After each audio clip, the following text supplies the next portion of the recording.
আমি একজন তালেবুল ইলম। আপনার কাছে আমার একটি প্রশ্ন, তা হলো জাকারিয়া ইবনে মুহাম্মদ ইবনে মাহমুদ আল কুফি আল কাজউইনি রচিত গারায়েবুল মখলুকাত ও আজায়েবুল মওজুদাত কিতাবে মালাইকাদের শারীরিক গঠনের বিবরণ তুলে ধরা হয়েছে।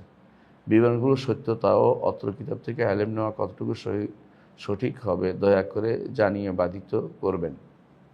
ভালো প্রশ্ন করেছেন।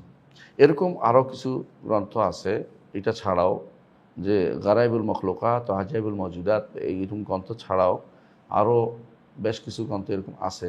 যেমন অনেকে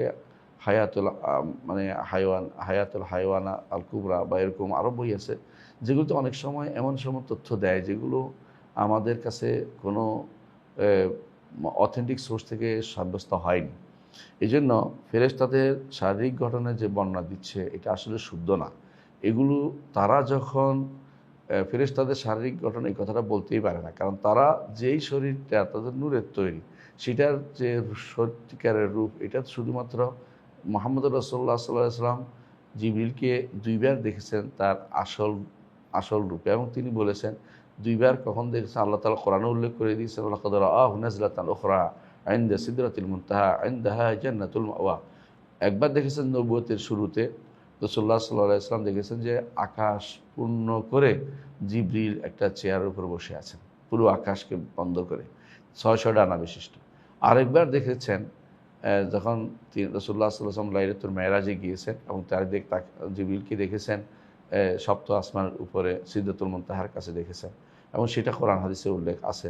তাহলে বোঝা গেল যে এই দেখাটা তার আসল রূপে দেখে। অন্য সময় যেটা দেখেছে রাসূলুল্লাহ সাল্লাল্লাহু আলাইহি ওয়াসাল্লাম সেটা বিভিন্ন সূরত তারা ইখতিয়ার করে তখন দেখেছেন। সুতরাং মালাইকাদের দেখার বিষয়টি যারা দাবি করে তারা এরকম এই শরীর এরকম শরীর, আসলে এগুলি বাড়াবাড়ি ছাড়া কিছুই নয়। এই জাতীয় গ্রন্থ পড়বেন না, এগুলিকে কোনোভাবেই প্রমোট করবেন না, এই জাতীয় জিনিস বিশ্বাস করবেন না। অবশ্যই আপনাকে মালাইকাদের ব্যাপারে এই বিশ্বাস আসতে হবে যে মালাইকারা অবশ্যই নূরের তৈরি, আল্লাহর সৃষ্ট নূর। এর বাইরে অতিরিক্ত বাড়িয়ে কথা বলবেন না। যেমন অনেকে বলে যে আল্লাহর বাহর নূর, এই জাতীয় কথা বলা যাবে না, কারণ এগুলি হচ্ছে শিরকের পথকে উন্মোচন করবে। কারণ স্রষ্টার কোনো অংশ সৃষ্টির ভিতরে নেই। কেউ যদি মনে করে স্রষ্টার অংশ সৃষ্টির ভিতরে আছে, সেটা কাফের। সুতরাং আল্লাহ তাআলা অবশ্যই এই সৃষ্টি মালাইকাদেরকে নূর থেকে সৃষ্টি করেছেন, কিন্তু মালাইকাদের এর থেকে অতিরিক্ত তাদের সৃষ্টির যে বিবরণ বলেছেন আপনি, সেগুলি দেয়া যাবে না, বলা যাবে না, সেগুলি হাদিস দ্বারা সাব্যস্ত হয়নি। তাদের এমনি মৌলিকভাবে সাব্যস্ত যেটা হয়েছে তারা সুন্দর, কোরআন হাদিস দিয়ে সাব্যস্ত হয়েছে। জুমের রাতিন ফাস্তাওয়া, জুমেররা তারা সুন্দর, এবং তারা ডানা বিশিষ্ট সাব্যস্ত হয়েছে। যে আল্লাহ তাআলা বলেছেন উলি আজনিহা, ডানা বিশিষ্ট। ডানার সুরত বলা যাবে না, যতটুকু বলা হয়েছে তার বাইরে। যেমন কি বলা হয়েছে ইয়াকুত, তাদের ইয়াকুত এবং দোর যেন তার ডানা থেকে ঝরে পড়ছে, এত সুন্দর তাদের ডানাগুলো। সর্বনিম্ন ডানা 2টা, আর বেশি তো অনেক আছেই। জিবরিল আলাইহিস সালাতু ওয়াস সালামের 600 ডানা রয়েছে।